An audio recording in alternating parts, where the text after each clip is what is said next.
Hello guys, welcome to my YouTube channel. Today's we are learn about phototherapy. तो सबसे पहले phototherapy एक important question है जो कि प्रीवियसली बहुत बार पूछा गया है। फोटोथेरेपी के बारे में आज हम क्या क्या पढ़ेंगे, इसका इंट्रोडक्शन, वेवलेंथ क्या होती है, डेफिनेशन क्या है, types and classification, indication, Contra indication, ये कैसे काम करती है, how to mechanism of action क्या है, इसका कॉम्प्लिकेशन क्या है और इसके साइड इफ़ेक्ट क्या है, और साथ में नर्सिंग रिस्पॉन्सिबिलिटी क्या है। तो आज हम इन टॉपिक्स के बारे में डिस्कस करेंगे। So let's start the topic. So phototherapy में सबसे पहले इसका इंट्रोडक्शन देखते हैं। इंट्रोडक्शन क्या है? तो phototherapy is the primary treatment for neonatal jaundice. ठीक है, तो क्या है, ये एक प्राइमरी ट्रीटमेंट है। नियोनेटल जॉइंटिस है, जॉइंटिस के पेशेंट में जो बच्चे होते हैं, बच्चों में अगर जॉइंटिस होता है तो प्राइमरली किसको चूज़ करते हैं? फोटोथेरेपी को। नियोनेटल जॉइंटिस क्या होता है? नियोनेटल जॉइंटिस क्या होता है? जिसके अंदर क्या होता है, ब्लड के अंदर बिलिरुबिन का लेवल ज़्यादा होता है, जो कि एक डेंजरस कंडीशन होती है। अगर ये इसका लेवल कम नहीं किया गया तो ये क्या करता है, ब्रेन को डैमेज करता है। Level in newborns. Okay, it uses specific wavelength of light to convert into form of bilirubin that excreted easily. तो क्या है, इसका मतलब क्या है, ये क्या करता है कि इसमें एक स्पेसिफिक वेवलेंथ का यूज़ करते हैं। वेवलेंथ जो रहती है वो क्या करती है, बिलिरुबिन क्या होता है, बिलिरुबिन दो टाइप का होता है। ठीक है, एक कॉन्जुगेटेड बिलिरुबिन होता है और एक होता है नॉन कॉन्जुगेटेड बिलिरुबिन या अनकॉन्जुगेटेड बिलिरुबिन। अब इसका मतलब क्या होता है, जो अनकॉन्जुगेटेड बिलिरुबिन है वो क्या होता है, वाटर इनसोल्यूबल होता है। ठीक है, वाटर इनसोल्यूबल। जो कॉन्जुगेटेड बिलिरुबिन क्या होता है, जो कॉन्जुगेटेड बिलिरुबिन होता है वो वाटर सोल्यूबल होता है। इसका मतलब क्या है, अगर बिलिरुबिन जो रहता है फर्स्टली किस में बनता है, जब बिलिरुबिन फॉर्मेशन की मैंने प्रोसेस प्रीवियस वीडियो में समझा दी है। अगर आपको सब देखना है तो आप प्रीवियसली चैनल को विजिट कर सकते हैं। तो अनकॉन्जुगेटेड बिलिरुबिन क्या होता है, पहले बनने वाला पार्ट है, जो कि ठीक है, जो कि लिवर में जाके कॉन्जुगेट हो जाता है। ठीक है, अब कॉन्जुगेट होने की ज़रूरत क्यों पड़ती है इसको, क्योंकि ये क्या होता है, वाटर इनसोल्यूबल है। मतलब क्या होता है, ये ब्लड स्ट्रीम के थ्रू ट्रांसपोर्ट नहीं किया जा सकता, ये किडनी तक ब्लड स्ट्रीम के थ्रू ट्रांसपोर्ट नहीं किया जा सकता। तो उस कंडीशन में क्या होता है, जो अनकॉन्जुगेटेड बिलिरुबिन को कॉन्जुगेटेड बिलिरुबिन में कन्वर्ट करना जरूरी है, ताकि वाटर सोल्यूबल हो और ब्लड स्ट्रीम के थ्रू क्या हो, वो इजीली किडनी तक ट्रांसफ़र हो, वहाँ से किडनी से एक्सक्रीट आउट हो जाए। ठीक है, तो ये होता है। देन अपन देखते हैं आगे इसकी मैकेनिज्म। ठीक है, तो ये क्या होता है, अनकॉन्जुगेटेड बिलिरुबिन को एक ब्लू लाइट होती है, ब्लू या ग्रीन लाइट होती है, जिसको अपन फ्लोरोसेंट लाइट बोलते हैं। ठीक है, बच्चे को उसके अंदर रखते हैं, जो नियोनेट होता है उसको, उसमें जो अनकॉन्जुगेटेड बिलिरुबिन होता है उसको किस में कन्वर्ट किया जाता है, कॉन्जुगेटेड बिलिरुबिन में। अब अनकॉन्जुगेटेड बिलिरुबिन को इसमें कन्वर्ट करने की क्या जरूरत है, जैसा कि पहले बताया कि अनकॉन्जुगेटेड बिलिरुबिन जो होता है वो वाटर इनसोल्यूबल होता है। तो अगर वाटर इनसोल्यूबल है तो क्या है, ब्लड स्ट्रीम के थ्रू इसको ट्रांसमिट नहीं किया जा सकता है, ब्लड स्ट्रीम के थ्रू उसको क्या किडनी तक नहीं पहुंचाया जा सकता, या फिर वो उसको इजीली पास आउट नहीं किया जा सकता। तो इस कंडीशन में क्या किया जाता है कि अनकॉन्जुगेटेड बिलिरुबिन को कॉन्जुगेटेड बिलिरुबिन में कन्वर्ट किया जाता है। अब कॉन्जुगेटेड बिलिरुबिन जो होता है वाटर सोल्यूबल होता है, जो कि एक्सक्रीट किया जा सकता है यूरिन के थ्रू। अगर एक्सक्रीट आउट करेंगे तो उसको क्या बोलेंगे, यूरोबिलिनोजन। ठीक है, अगर स्टूल के थ्रू करेंगे तो उसको क्या बोलेंगे, स्टर को बिलिनोजन। ठीक है, तो इन दो पाथवे के थ्रू इसको क्या किया जाता है, एक्सक्रीट आउट किया जाता है। अब इसमें एक वेवलेंथ यूज़ की जाती है, इसके अंदर जो वेवलेंथ होती है 430 टू 490 नैनोमीटर की इसमें वेवलेंथ यूज़ करते हो, और इसमें जो लाइट होती है वो कौन सी होती है, ब्लू ग्रीन लाइट होती है। ठीक है, अब नेक्स्ट क्या बात करते हैं, नेक्स्ट अपन डिस्कस करते हैं bilirubin normally process by the liver के थ्रू प्रोसेस होता है। मतलब क्या होता है कि अनकॉन्जुगेटेड बिलिरुबिन को कॉन्जुगेटेड बिलिरुबिन में लीवर के थ्रू प्रोसेस किया जाता है। लेकिन क्या होता है कि जब न्यूबॉर्न होता है, न्यूबॉर्न्स का जो लीवर होता है वो क्या होता है, वो क्लियरली या फिर उसको इनफ अमाउंट में वो कन्वर्ट नहीं कर पाता है, या फिर उनका जो लीवर होता है वो इमेच्योर होता है। उस कंडीशन में क्या ज़रूरत पड़ती है, अपन को फोटोथेरेपी की ज़रूरत पड़ती है। इसका अनोदर नाम क्या है, फोटो आइसोमराइजेशन। ठीक है, क्या है, फोटो आइसोमराइजेशन। अब फोटो आइसोमराइजेशन क्यों बोलेंगे उनको आगे डिस्कस करेंगे। देन अपन डेफिनेशन डिस्कस करते। तो डेफिनेशन क्या होती है, phototherapy light convert unconjugated bilirubin in the skin into conjugated या water soluble isomer that can excreted easily. जो कि अपन ने प्रीवियसली डिस्कस किया है कि फोटोथेरेपी जो होती है वो अनकॉन्जुगेटेड बिलिरुबिन को कॉन्जुगेटेड बिलिरुबिन में कन्वर्ट कर देती है, ताकि वो इजीली एक्सक्रीट हो सके बॉडी से। देन अब डिस्कस करते हैं इसके ये कितने टाइप्स की होती है, ठीक है। तो ये मोस्टली 4 to 5 टाइप्स में डिवाइड किया गया। कन्वेंशनल या fluorescent lamp, LED phototherapy, fibre optic phototherapy, उसके अलावा एक और है इंटेंसिव फोटोथेरेपी, या एक और फिफ्थ कौन सी है, कॉम्बिनेशन फोटोथेरेपी होती है। तो फर्स्ट डिस्कस करते हैं कन्वेंशनल फोटोथेरेपी या फ्लोरेसेंट लैंप्स। इसमें जो ब्लू ग्रीन लाइट होती है उसकी वेवलेंथ कितनी होती है, 430 to 490 नैनोमीटर होती है, ठीक है। And then LED phototherapy, LED phototherapy जो होती है वो क्या है, मोस्ट कॉमनली यूज़ होने वाली फोटोथेरेपी है, ठीक है। इसमें क्या होती है, एलईडी लगी होती है, एलईडी लगी होती है जो कि क्या करती है, हीट प्रोवाइड करती है। तो मोस्ट कॉमनली जो यूज़ होने वाली कौन सी, एलईडी फोटोथेरेपी। मोर एफिशिएंट होती है इसको, तो पोर्टेबल होती है, one place to another place इसको ट्रांसपोर्ट करने में कोई दिक्कत नहीं होती। लेस हीट होती है इसकी, लेस हीट होगी तो बच्चे को क्या होगा, हाइपरथर्मिया नहीं होगा, या लोअर एनर्जी यूज़, और साथ में ये क्या करती है, एनर्जी का कंजप्शन कम यूज़ करती है। नैरो स्पेक्ट्रम लाइट यूज़ होती है जो कि बिलीरुबिन को, अनकॉन्जुगेटेड बिलीरुबिन को कॉन्जुगेटेड में कन्वर्ट करती है। थर्ड डिस्कस करते हैं फाइबर ऑप्टिक फोटोथेरेपी, ये इसको क्या बोलते हैं, बिली ब्लैंकेट फोटोथेरेपी। ये क्या, बिली और blanket, bili refers to bilirubin and blanket refers to blanket या चादर, ठीक है। तो ये क्या होती है, can use while holding baby और फीडिंग बेबी। तो इसमें क्या बोला है कि एक टाइप की ब्लैंकेट होती है जिसको अपन बिलीरुबिन के, या फिर एक ब्लैंकेट होती है जिसके थ्रू अपन क्या कर सकते हैं, बेबी को अगर होल्ड करे हुए मदर या फिर फीडिंग कर रहा है उस टाइम पे अपन क्या करते हैं, ओढ़ के इसको यूज़ कर सकते हैं, ठीक है। Not as powerful as overhead phototherapy. अब पर ये क्या होती है कि टेम्पररीली अपन यूज़ कर सकते हैं, लेकिन जो ओवरहेड या फिर जो बच्चे के ऊपर लगी रहती है या फिर एलईडी फोटोथेरेपी होती है उसकी जितनी पावरफुल नहीं होती, ठीक है। अब फोर्थ डिस्कस करते हैं इंटेंसिव फोटोथेरेपी। इंटेंसिव फोटोथेरेपी जो रहती है क्या है, ये यूज़ स्ट्रॉन्ग एलईडी और मल्टीपल लाइट सोर्सेस। इसमें क्या किया जाता है, इंटेंसिव फोटोथेरेपी। इंटेंसिव फोटोथेरेपी क्या है कि एक डेंजरस कंडीशन में यूज़ की जाने वाली फोटोथेरेपी होती है, ठीक है। तो यूज़ स्ट्रॉन्ग एलईडी, इसमें स्ट्रॉन्ग एलईडी का यूज़ किया जाता है। नॉर्मली में क्या किया जा रहा था कि एलईडी का ही यूज़ करते, लेकिन इसमें एलईडी जो यूज़ करेंगे वो कौन सी होगी, strong LED and multiple light sources. इसके साथ क्या किया जाता है, अगर स्ट्रॉन्ग एलईडी है तो इसके अंदर क्या होगा, मल्टीपल अपन लाइट सोर्सेस का यूज़ करेंगे। Requires when bilirubin is approaching exchange transfusion levels. क्या बोला है कि requires when bilirubin is approaching exchange transfusion level. इसमें ये क्या हो रहा है, एक डेंजरस कंडीशन में जब बिलीरुबिन का लेवल बहुत ज़्यादा हाई हो रहा है और एक्सचेंज ट्रांसफ्यूजन की भी नीड हो रही है, तो उस कंडीशन में अपन कौन सी यूज़ करेंगे, इंटेंसिव फोटोथेरेपी। और एक अनदर टाइप की थेरेपी होती है जिसको बोलते हैं कॉम्बिनेशन थेरेपी। कॉम्बिनेशन में थेरेपी में क्या करते हैं कि अगर बहुत डेंजरस कंडीशन में उसका क्या हो रहा है, बिलीरुबिन का लेवल एलिवेटेड हो रहा है, तो उस कंडीशन में अपन मल्टीपल थेरेपी फोटोथेरेपी जो कि अपन ने ये सब डिस्कस कर रखी है उनको सभी को साथ में मिलाकर यूज़ करेंगे। Then now discuss about indication of phototherapy. Indication किस किस कंडीशन में अपन फोटोथेरेपी करेंगे, जब total serum bilirubin above treatment threshold, उस कंडीशन में करेंगे जब बिलीरुबिन का जो लेवल होता है क्या वो ट्रीटमेंट थ्रेशोल्ड के ऊपर हो जाता है, जब ट्रीट नहीं कर पाते। रेपिड राइज इन बिलीरुबिन, अब जो बिलीरुबिन का नॉर्मल लेवल होता है वो कितना होता है, बिलीरुबिन का जो नॉर्मल लेवल होता है उस लेवल से अगर ऊपर जाएगा तो उस कंडीशन में अपन क्या करेंगे, फोटोथेरेपी यूज़ करेंगे। जो कितना जाएगा, मोर देन 0.5 mg पर DL पर आवर, ठीक है। एंड देन हीमोलाइटिक डिसीज़ में यूज़ करेंगे। हीमोलाइटिक डिसीज़ में क्या होता है, जैसे कि अपन अगर बिलीरुबिन बनेगा तो बिलीरुबिन किस चीज़ से बना होता है, हीमोग्लोबिन से मिलकर बना होता है। ये हीमोग्लोबिन जो रहता है बाद में किस में टूट जाता है, हीम प्लस ग्लोबिन में। अब इसमें जो ग्लोबिन रहता है वो क्या होता है, वो रीयूज़ हो जाता है, क्योंकि एक असेंशियल प्रोटीन है जो कि रीयूज़ हो जाएगा। लेकिन अब ये जो हीम रहता है वो आगे जाके बिलीवर्डिन में और इनमें कन्वर्ट हो जाता है। तो इसमें क्या होता है कि अगर किसी को haemolytic disease like sickle cell anaemia या थैलेसीमिया है, ठीक है, तो ये क्या होती है, हेमोलाइटिक डिसीज़ होती है जिसके, या फिर RH इनकम्पेटिबिलिटी या ABO इनकम्पेटिबिलिटी।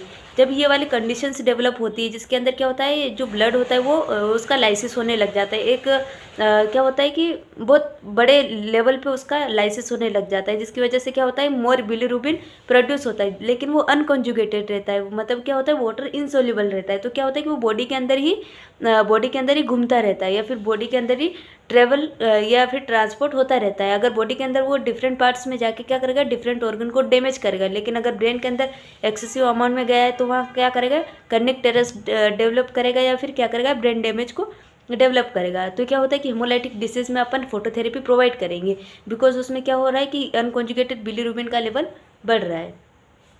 एंड देन अब इसकी मैकेनिज्म देखते हैं, मैकेनिज्म कैसे वर्क करता है। तो इसमें फोटोथेरेपी की मैकेनिज्म को 3 वे से बताया गया है। फर्स्ट है स्ट्रक्चरल आइसोमराइजेशन, सेकेंड है cis trans isomerisation, and third is photo oxidation. तो फर्स्ट देखते हैं स्ट्रक्चरल आइसोमराइजेशन या ल्यूमिरुबिन बोलते हैं इसमें क्या होता है स्ट्रक्चरल आइसोमराइजेशन। अब ये क्या करता है फॉर्म, ये जो अनकॉन्जुगेटेड बिलीरुबिन को कॉन्जुगेटेड में कन्वर्ट कर देता है, जिसको ल्यूमिरुबिन बोलते हैं। ठीक है, ये इसको क्या बोलेंगे, ल्यूमिरुबिन। अब ये जो ल्यूमिरुबिन होता है ये क्या होता है, वाटर सोल्यूबल होता है। ठीक है, अगर ये वाटर सोल्यूबल है तो ये क्या है, इजीली एस्क्रेट आउट हो जाएगा। और सबसे जब बड़े पैमाने पर अगर बॉडी में फोटोथेरेपी अगर चल रही है तो क्या करेगा, बड़े पैमाने पर ये काम करेगा, तो स्ट्रक्चरल आइसोमराइजेशन करेगा। ठीक है, ताकि ये जो ल्यूमिरुबिन होता है वो क्या होता है, वाटर सोल्यूबल होता है और ये बॉडी से एस्क्रेट आउट हो जाएगा बाइल और यूरिन के फॉर्म में। सेकेंड है cis trans isomerisation. Cis trans isomerisation क्या करता है, increases soluble forms that can be excreted. अब ये क्या करेगा, इसका भी वर्क ऐसा ही होगा कि जो अनकॉन्जुगेटेड बिलीरुबिन होता है, ठीक है, उसको कॉन्जुगेटेड बिलीरुबिन में कन्वर्ट कर देगा ताकि वो बॉडी से इजीली एक्सक्रीट आउट हो सके। And then photo oxidation. Photo oxidation क्या करता है, forms polar products excreted in urine. अब वो क्या करता है, पोलर प्रोडक्ट्स जो वो होते हैं जो कि वाटर सोल्यूबल होते हैं, तो ये क्या करता है, नॉन पोलर प्रोडक्ट्स को पोलर प्रोडक्ट्स में कन्वर्ट कर देता है ताकि वो यूरिन के थ्रू इजीली एक्सक्रीट आउट हो सके। And then now discuss about contraindication of phototherapy. किस किस कंडीशन में फोटोथेरेपी नहीं करेंगे। तो फर्स्ट है कॉन्जुगेटेड हाइपर बिलीरुबिन तो कॉन्जुगेटेड, इसका जो फोटोथेरेपी का मेन फंक्शन क्या था कि अनकॉन्जुगेटेड बिलीरुबिन को कॉन्जुगेटेड में कन्वर्ट कर रहा था। ठीक है, जो ताकि वो बॉडी से इजीली एक्सक्रेट आउट हो सके। लेकिन यहाँ पे क्या हो रहा है कि जो बिलीरुबिन है ऑलरेडी कॉन्जुगेटेड फॉर्म में। अब अगर कॉन्जुगेटेड फॉर्म में तो क्या है, वो डायरेक्ट बिलीरुबिन है जो वाटर सोल्यूबल है, वो बॉडी से वो एक्सक्रेट आउट हो जाएगा, लेकिन इसको थोड़ा टाइम लगता है। तो उस कंडीशन में अपन ये फोटोथेरेपी यूज़ नहीं करेंगे। जैसे कि नियोनेटल हेपेटाइटिस, अगर नियोनेटल हेपेटाइटिस हो रहा है या फिर कोलेस्टेटिस हो रहा है तो इस कंडीशन में नहीं करेंगे। क्यों नहीं करेंगे कि phototherapy is not effective and cause bronze baby syndrome. ये क्या बोला है कि इसमें फोटोथेरेपी उपयोग नहीं है या फिर इफेक्टिव नहीं है, क्योंकि इसमें क्या होता है, एक ब्रोंज बेबी सिंड्रोम नाम की कंडीशन है जो कि डेवलप हो जाती है बच्चे में।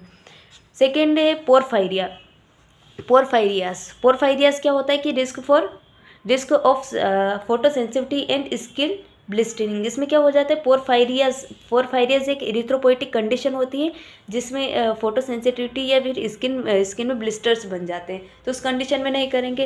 अनस्टेबल इन्फेंट, अगर इन्फेंट ऐसा है कि उसकी जो कार्डियोवेस्कुलर जो प्रॉब्लम है वो अनस्टेबल है, तो उस कंडीशन में अपन ये एब्सोल्यूट तो नहीं है लेकिन कॉन्ट्राइंडिकेशन इसलिए ताकि क्योंकि उस कंडीशन में बेबी बार बार डिस्टर्ब होगा, तो उस कंडीशन में अपन फोटोथेरेपी को अवॉइड करेंगे। इसके अलावा सीवियर कार्डियोपल्मोनरी इंस्टेबिलिटी, अगर बेबी जो है वो अनस्टेबल है, उसका मतलब जो उसका हार्ट है वो प्रॉपरली वर्क नहीं कर पा रहा और उसको ब्रीदिंग डिफ़िकल्टी हो रही, तो उस कंडीशन में क्या करेंगे, अपन फोटोथेरेपी को अवॉइड करेंगे। और अगर करेंगे भी सही तो क्या करेंगे, प्रिकॉशन के साथ साथ करेंगे। ठीक है, अब फोटोथेरेपी अगर किसी चाइल्ड की चल रही है या फिर बेबी की चल रही है तो उस कंडीशन में अपन को कुछ सेफ्टी प्रिकॉशंस लेना है। ठीक है, सेफ्टी प्रिकॉशन या सेफ्टी मेजर्स का यूज़ करना है। तो सबसे पहले जब बच्चे को फोटोथेरेपी चल रही है या फिर नियोनेट को फोटोथेरेपी चल रही है तो सबसे इम्पोर्टेंट है कि आई प्रोटेक्शन करना है।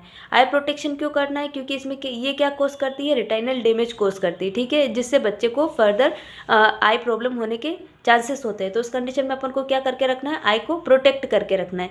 जो बेबी रहता है उसका हाइड्रेशन मेंटेन करके रखना है, बिकॉज क्या होता है कि फोटोथेरेपी होती है वो हीटिंग एजेंट की तरह होती है जो कि बच्चे में डिहाइड्रेशन कॉज कर सकती है। तो अपन को प्रॉपरली जो भी आईवी फ्लूइड्स उनको चल रहे होते हैं वो अपन को मेंटेन करना है और ब्रेस्ट फीडिंग को भी मेंटेन करना है। ठीक है, प्रिवेंट ओवर हीटिंग एंड हाइपोथर्मियाज। अब ओवर हीटिंग कैसे करेगी, बिकॉज जो फोटोथेरेपी होती है वो क्या होती है, हीट प्रोवाइड करती है, हीट प्रोड्यूस करती है, ताकि बच्चे में क्या हो, ब्लू और ग्रीन लाइट के थ्रू वो हीट प्रोवाइड करती है ताकि बच्चे में अनकॉन्जुगेटेड बिलीरुबिन जो होता है वो कॉन्जुगेटेड में कन्वर्ट हो जाता है। तो अगर जो फोटोथेरेपी उसकी इंटेंसिटी ज़्यादा हो गई, अगर इंटेंसिटी ज़्यादा हो गई तो बच्चे को क्या देखने को मिलेगा, ओवर हीटिंग देखने को मिलेगा। और हाइपरथर्मिया क्यों दिखेगा? क्योंकि बच्चा क्या है, पूरा नेक्ड है, बस उसके पास एक डायपर है और आई प्रोटेक्शन है। अगर उस कंडीशन में क्या होता है, बच्चा जो रहेगा वो अगर नेक्ड रहेगा तो उस कंडीशन में हाइपोथर्मिया होने के चांसेस डेवलप हो जाएंगे। अगर बच्चा फोटोथेरेपी पे है तो ब्रेस्ट फीडिंग प्रोवाइड करवाना है, फ्रिक्वेंट ब्रेस्ट फीडिंग प्रोवाइड करवाना है, ठीक है। इसके अलावा monitor bilirubin every 4 to 24 hours. इसमें क्या करना है, अगर बच्चे का बिलीरुबिन का लेवल बहुत ज़्यादा इंक्रीज है तो उस कंडीशन 4 आवरली उस बिलीरुबिन को चेक करना है, या फिर दिन में एक बार या 24 आवर्स में चेक करना है। और बिलीरुबिन को चेक करने के लिए क्या एक स्केल आती है, जिसको क्या बोलते हैं,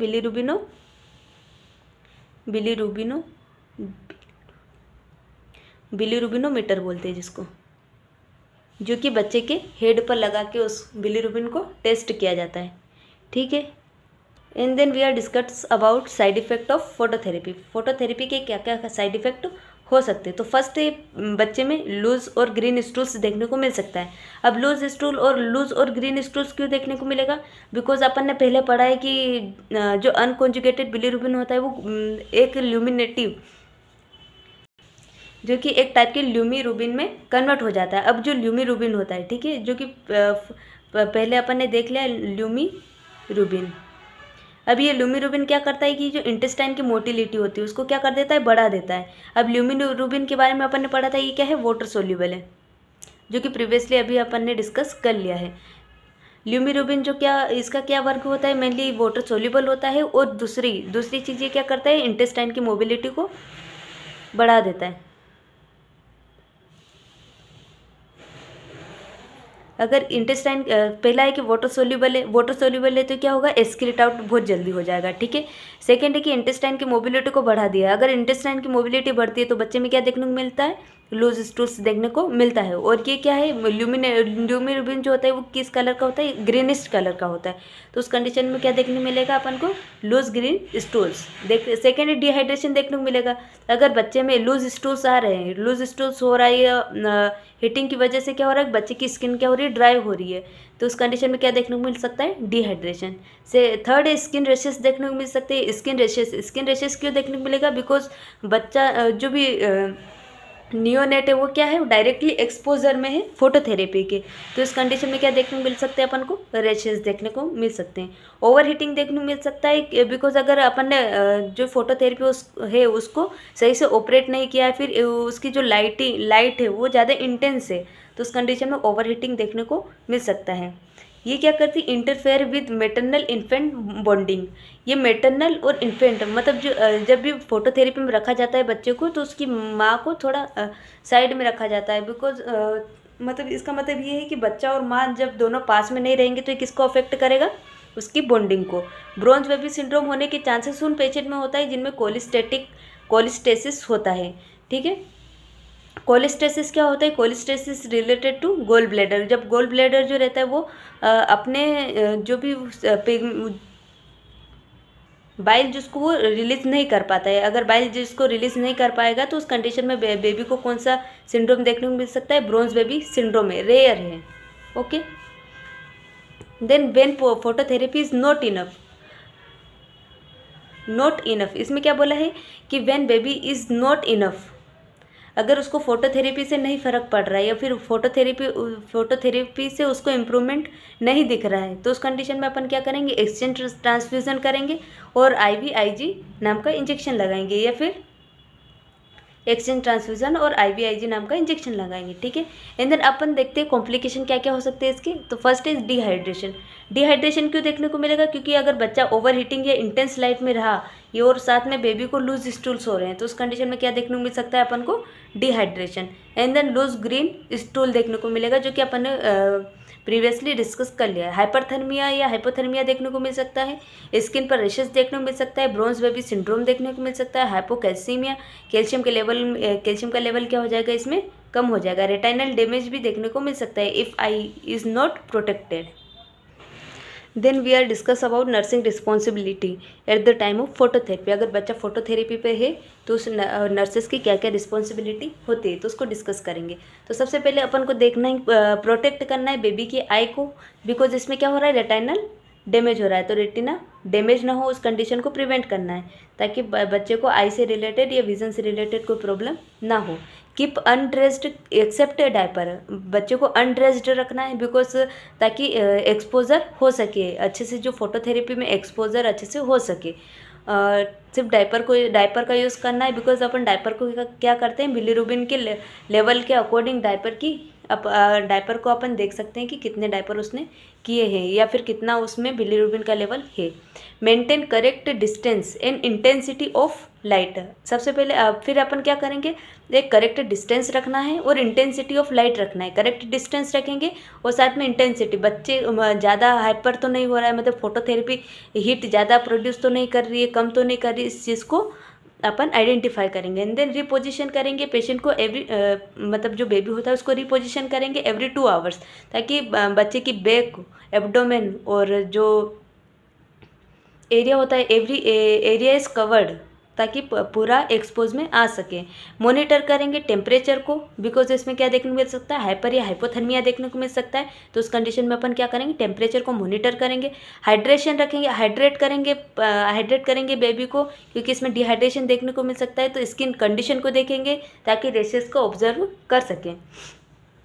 इंश्योर एडिक्वेट फीडिंग, अब इसमें क्या बोला गया है कि बच्चा अगर फोटोथेरेपी रहता है तो उस कंडीशन में अपन को एडिक्वेट फीडिंग को इंश्योर करना है। चेक करना है बिलीरुबिन लेवल एज ऑर्डर, जैसा भी डॉक्टर प्रिस्क्राइब करता है उसके अकॉर्डिंग अपन को बिलीरुबिन का level time to time monitor करते रहना है। Watch for side effect, like अपन ने देखे कि साइड इफेक्ट रेसेस हो सकता है, डिहाइड्रेशन, लूज स्टोसिस, इन सब चीज़ों को क्या करना है, मॉनिटर करना है। एजुकेट पेरेंट्स अबाउट प्रोसीजर के बारे में पेरेंट्स को एजुकेट करना है। सो गाइस, आज हमने फ़ोटोथेरेपी को डिस्कस किया है, और अगर आपको मेरा वीडियो पसंद आए तो प्लीज़ वीडियो को लाइक करें, चैनल को सब्सक्राइब करें, और ऐसी इन्फॉर्मेटिव वीडियो को देखने के लिए बेल आइकन को भी प्रेस करें। और अगर कोई डाउट हो आपको टॉपिक के रिगार्डिंग तो आप कमेंट करें। सो थैंक यू दोस्तों।